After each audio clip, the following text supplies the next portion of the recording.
Episode iheruka nuko twayishoje. Ntugahezwe inyuma n'amakosa wakoze kera, kuko uwo uri uyu munsi ntago ari wakoze ayo makosa. Ubu maze gukura, uri umuntu uciye akenge. Ushobora noneho no gufata umwanzuro nk'umuntu mukuru ufite ubumenyi n'uburambe.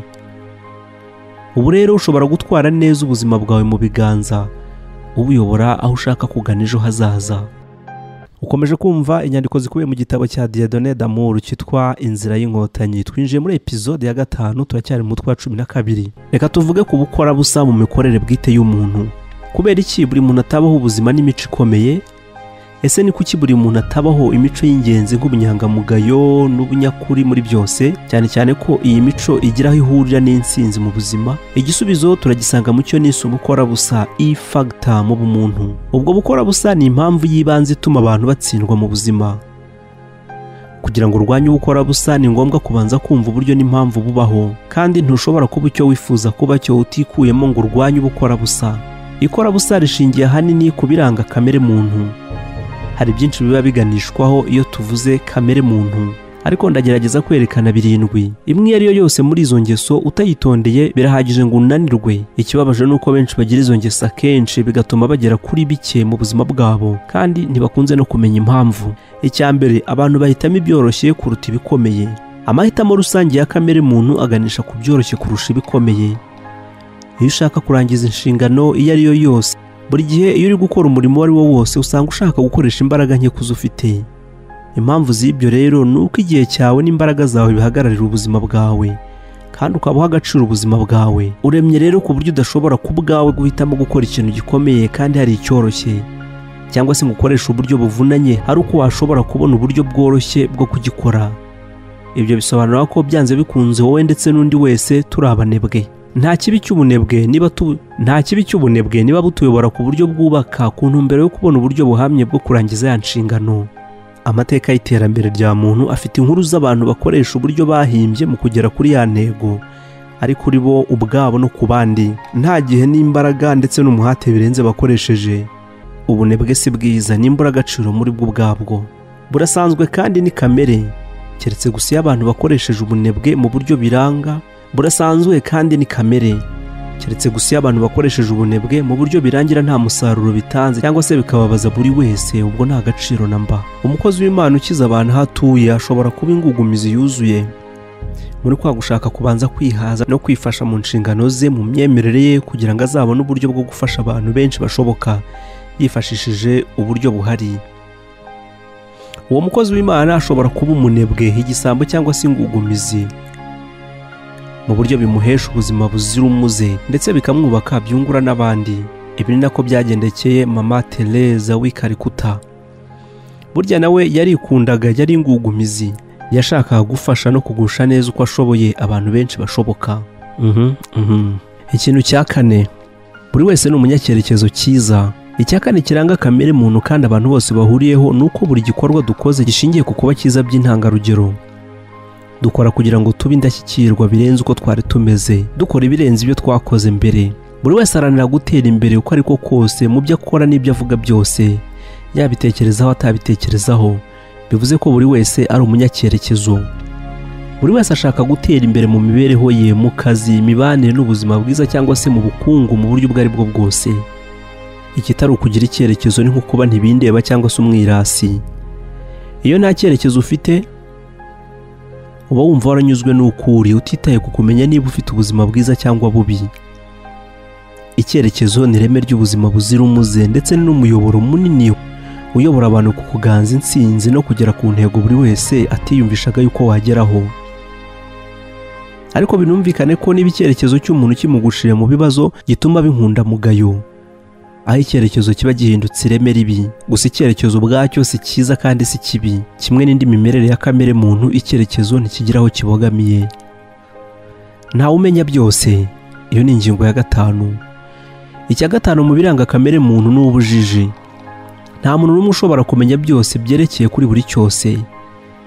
Ibyo bivuze ko tutitaye ku byo wize cyangwa wanyuzemo, icyemezo cyose ufashe cyangwa igikorwa cyose ukoze, byose biba bisa no kugerageza cyangwa se kuraguza umutwe, kubera ko udashobora kumenya ibintu byose byaguhumuriza ngo bikwemeze ko igikorwa cyawe kizazana umusaruro wifuza. Buri gihe rero ugomba gufata imyanzuro, ukora kandi ukanavuga wigengesereye. kuko byinshi uvuga aba atari byo. Ibyo bivuga ko buri wese ari injiji ku rwego runaka. Nubwo hari abantu bamwe na bamwe usanga ari injiji bikabije kurusha abandi, ubujiji burasumbana yego, kandi ntawe umenya byose koko, ariko buri wese yakamenya ibintu byihariye mu kazi yiyemeje cyangwa se ibyo yaminujemo. Impamvu nyamukuru rero muri iki gihe itera abantu guhora bakuba kabiri cyangwa se gatatu ubumenyi bwabo ni inyota yo kumenya no kuvumbura uko bakongera amahirwe, bagabanya impanuka cyangwa se bitari byitezwe bitifuzwaga. Inzira yo kubigeraho nta yindi uretse guhora bongera ubwenge ku bijyanye n'ikintu runaka bakora kenshi. Muri iki gihe kandi abantu benshi bo mu nzego zinyuranye baragenda barushaho kuvumbura no kungura ubumenyi n'amakuru kurusha mu bihe byashize by'amateka ya muntu, kandi ibyo bakabikora ku buryo bwihuta cyane. Ibi byose rero ni kubw'intekerezo yacu. Tuzi ko twese turi injiji ku rwego rwacu. Icya gatandatu, ubwirasi cyangwa kwiyemera. Icya gatandatu kiranga kamere muntu kigaragaza ikiremwa muntu ni ukuba abantu ubwabo birata, bariyemera. Ni abishongozi kubw'igihagararo n'uburanga bwabo, ibyo bagezeho, imiryango yabo, imikorere ndetse n'imitungo yabo. Abantu bakunda kureshya, kuvugwa no kurebwa neza kurusha abandi. Ibi bivuga ko buri muntu ari umwirasi ku rugero rwe. Ikinyuranyo cy'ubwirasi gishobora kuba nk'umuntu utagira icyo yitaho, abo twita abantu bindeba ku bijyanye n'imigaragarire ye ku bandi. Ubwirasi bushobora kuba kandi ikintu cyiza. Ubwirasi butuyobora ku guharanira kubihoho, ubuzima buzira umuze, ubukungu, intsinzi ndetse n'ubutunzi bw'ibintu. Ubwirasi rero nibwo butuma habaho inganda z'imyenda, iz'ibikoresho byo mu rugo, iz'ibinyabiziga, izikora ibintu byose bijyanye n'ubwiza, izikora ibikoresho by'imyidagaduro, iz'ibikoresho bya siporo ndetse n'ubushakashatsi ndetse n'ubushake mu gutangira kubaka ibigo bikomeye. Ni nazo mbaraga zisunikira abantu mu bikorwa bya politike kandi bigira uruhare rudasanzwe mu mahitamo y'imyanzuro yawe. Iyo ubwirasi butuma ukora ibikorwa biguhesha agaciro n'icyubahiro mu bandi, buba ari ireme ryiza. Ariko niba ubwirasi bugukoresha cyangwa bukuvugisha ibikubangamiye cyangwa se bibangamira abandi, ntacyo bwaba bumaze, bwaba ari ireme ribi. Nyamara bwo ubwabwo si bwiza kandi si bubi. Ubwirasi bw'umuntu ni igikorwa gihinduka nk'ikirere, gushaka kwihuta cyangwa se guhubuka. Icya karindwi mu biranga kamere muntu ni ubuhubutsi. Uku kutihangana gushingiye ku kuba umuntu ahitamo ibyihuse kurusha ibindi. Buri wese aba ashaka ibintu bikozwe vuba kuruta ibizakorwa kera. Ese nk'ubwiye ngo nguhe amafaranga 100 nkaguhitishamo kuyaguha uyu munsi cyangwa kuyaguha umwaka utaha, wahitamo iki? Ubaye umuntu muzima wagombye guhitamo kuyabona nonaha. Ibi rero ni kamere muntu. Kubera iki? Kuko uha agaciro ubuzima bwawe kandi ubuzima bwawe bugengwa n'igihe. Niba ushobora guhabwa igihembo cyangwa se inyungu, byaba byiza ugihawe vuba kuruta kera, cyane ko hazaza ntawe uhizeye. Nta kabuza rero uzahitamo kukibona vuba. None se ubundi ninde uzi bishobora kuzaba ejo? Ubukungu bwacu muri ibi bihe bugendera ku byifuzo by'abakiriya, bitewe n'ibyo bakeneye byihutirwa, bishya, byiza kandi bihendutse, bikabageraho ku buryo bworoshye. Mwihangana imishinga cyangwa se business yose irangwa no gushaka kwihuta. Ikigamijwe ni uguha abakiriya serivisi inoze kandi yihuse kuruta iyo bahabwa ku wundi muntu muhanganye. Ibi bikaba tugamije no gukumira imbogamizi zose zo mu kazi. Iyo wicaye ntuhubuke ugakora umushinga wawe utiruka, ukamenya inkono ko ihira igihe, nta kabuza mu myaka mike iri imbere uzabona umusaruro ushimishije. Ibirango bya kamere muntu. Reka dutange incamake y'ibirango by'ibanze bigize kamere muntu binagena imyitwarire y'umuntu. Umuntu muzima harimo nanjye nawe arangwa no kuba umunebwe, igisambo, umwikunde, umunyacyerekezo, injiji, umwirasi n'umuhubutsi. Ibi ni uruhurirane rw'ibirango by'umuntu, ariko nta na kimwe kibi kuri iyi miterero ubwayo. Mu by'ukuri ni bimwe mu bigize ubuzima kandi bikaba bihuriweho n'ikiremwa muntu mu mico yose, ubwoko, amadini n'ubwenegihugu. Abantu basanzwe bo rero bahutiraho. Umuntu muzima ahora ashaka uburyo bwihuse bwo kugera ku cyo akeneye vuba, afite impungenge nke ku ngaruka n'inkurikizi zishobora kuba nyuma. Nta kindi kirwanya imyitwarire idahwitse, ubuzima bw'imico y'imimerere. Kudatezuka ku muco w'ubupfura n'ubumanzi nibyo byonyine byafasha umuntu kunoza ubwitwararike, bikamufasha kunoza imico n'isura ihebuje mu bantu. Reka turebe bumwe muri ubwo bumanzi bw'imico y'abantu cyangwa se amahame y'imico. Niwo muco uhatse iyindi, nibwo bugaragaza ko n'indi mico ishoboka. Icya mbere, ibwiza ukuri wowe ubwawe. Mbere na mbere ubunyangamugayo niwo mutima w'imico, niwo muco uhatse iyindi, nibwo bugaragaza ko n'indi mico ishoboka. Urwego rw'ubunyangamugayo uriho rwemeza uko ubanye bihamye n'uwo mwashakanye mu muco uboneye. Icya kabiri, igice cya kabiri cy'ingenzi mu mico y'abantu b'icyubahiro n'inshingano. Iyo ufashe inshingano zuzuye kuri wowe ubwawe uba wemeye yuko uri inkingi ya mbere ku buzima bwawe, uba uzirikana kandi ko uri aho uri n'icyo uri cyo kubera wowe ubwawe, kubera ibitekerezo byawe n'imyitwarire yawe. Jya uhora uvuga uti ndishimye, ndi umuyobozi ubwanjye, niko bimeze birandeba. Igihe ufite umuco wo kugira inshingano ntuba ugishinja abandi mu bibazo byawe cyangwa ngo witotombere ibibi bagukoreye n'ibyo bakuvuzeho. Uhagarika gushaka inzitwazo ku byo utagezeho ngo utere imbere. Ntuba ukiri uwo guhora uganya, wijujuta, wisobanura. Wita ku bijyanye n'ubuzima bwawe bwose, ukanemera inshingano zawe kuri wowe ubwawe ndetse n'abo ushinzwe baguteza amaramuko igihe wujuje ibyo wiyemeje. Icya gatatu, girira neza umuntu wese. Igice cya gatatu cy'ingenzi mu mico ya muntu ni impuhwe, imwe mu miterere ihebuje ya muntu. Kimwe n'indi mico ya muntu, impuhwe zigaragarira mu bikorwa.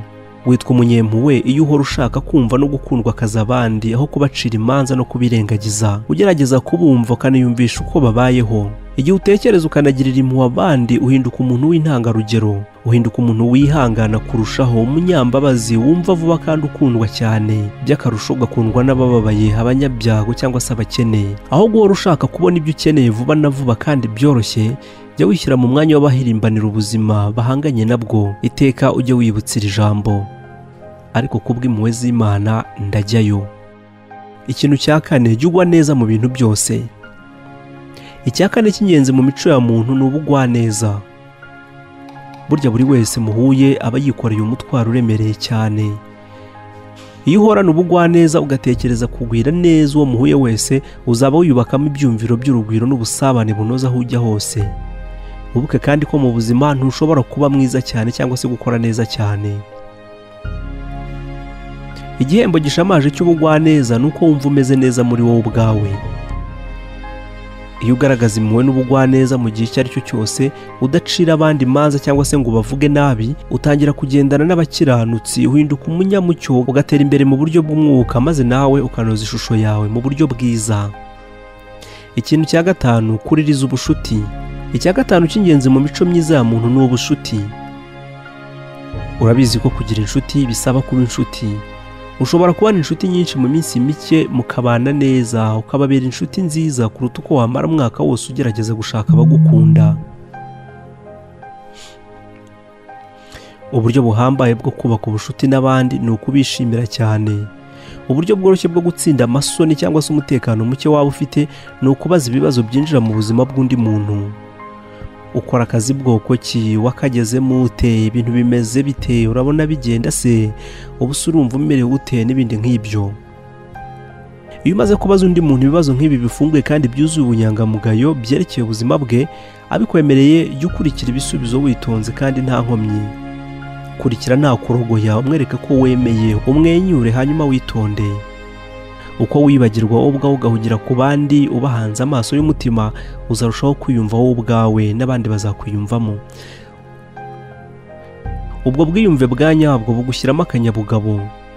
Noneho uko ukora ukanavuga ibintu bigusha abandi neza, niko uba ushyira iyo myitwarire mu bumuntu bwawe, ukanabugira igice gihoraho cy'imico yawe. Imico ya muntu ya gatandatu ni ubusirimu, cyane cyane mu bantu biyubashye kandi wemera mu buzima bwawe. Impamvu ni uko ukomeye niwe ushobora kuba umusirimu. Abantu bagoye cyangwa se batita ku byiyumvo by'abandi akenshi baba ari abanyantege nke kandi badashinga, nta byemezo bafata. Bose barangwa no kutihagararaho bihagije, akenshi ntibiyumva ubwabo, bahora badatekanye mu bitekerezo. Abo twita abanyakubahwa akenshi uzasanga ari abagwaneza n'abasirimu bidasanzwe. Iyo uri umusirimu, wihangana, uri umunyembabazi, umugwaneza n'umunyampuhwe ku bandi, utitaye ku bihe ibyo ari byo byose, uhinduka umuntu w'igitangaza muri wowe. Uzagira icyo ubahinduraho kizima, bazagukunda cyane kandi bakubahe. Gerageza kugira izo ndangagaciro, unazimakaze mu rugo iwawe, mu nshuti n'abakozi bawe. Uzashimishwa n'impinduka zizabagiraho mwese. Icyiza gikomeye cya muntu. Icyiza gihambaye mu buzima bwa muntu ni umutuzo, amahoro mu mutwe. Iki kigomba kukubera umurongo ngenderwaho mu cyemezo cyose ufashe, ni igipimo nyacyo cy'uburyo ukora neza nk'ikiremwa muntu. Iyo wihaye amahoro mu mutwe nk'izingiro ry'intego yawe kandi ugategura ubuzima bwawe ufatiye kuri yo, bishoboka yuko utazongera gukora irindi kosa. kubaho mu ndangagaciro n'imico ya muntu ihambaye birashoboka ku rwego rudasubirwaho, nicyo cyonyine kigaragaza ko wageze ku mutuzo. Kandi umutuzo uzanwa no kwitwararika, ukanoza imyitwarire yawe, ukirinda kuba inkorabusa haba kuri wowe no ku bandi. Amahoro mu mutwe yuzura igihe ukurikira ijwi rito rikongorera rikuvugiramo. Ugomba kwemera ibyo wiyumvira, ukagendana na kamere yawe, ugakora ibyo uzi ko biboneye, bikwiye, byiza kandi by'ukuri. Igihe ubaho uhamye by'agahebuzo bishoboka, ukurura mu buzima bwawe abantu b'ibihe bigufasha gutera imbere mu myaka 2 kuruta aho abandi bibafata ubuzima bwose. Uko niko uzatangira kwitwa umunyamahirwe. Reka turebe noneho ku myitozo ngiro cyangwa se icyo wakora. Icya mbere, fata icyemezo wowe ubwawe ku cyatuma mu by'ukuri wishima, hanyuma utangire gukora gahunda y'ubuzima bwawe maze ushyire mu bikorwa ibyo wiyemeje, kuko nta wundi wabigukorera. Icya kabiri, kora urutonde rw'abantu wubaha cyane kandi nawe ushake cyane ko bakubaha. Ni gute ushobora kuba wakwakira icyubahiro bakesha? Icya gatatu, ba umunyakuri kuri wowe ubwawe mu byo ukora n'ibyo uvuga byose. Bana n'abandi mukuri igihe cyose. Icya kane, iyemeze kunoza imico yawe. Hitamo umuco muntu wakunze kandi wakwishimira kugira. Ugaragaza aho uri hose n'igihe cyose ukenewe. Icya gatanu, irinde ikintu cyose cyatuma uhutiraho kugira ngo ugere ku ntego yawe cyangwa se wuzuze inshingano yawe. Witonde kandi ukore buri cyose neza. Icya gatandatu, rangwa n'imico y'ubumanzi n'ubupfura, ubugira neza, ubwihangane n'ubwitonzi, ubugwaneza n'ubunyakuri. Jya ubigaragariza buri wese uhereye kubo mubana mu rugo.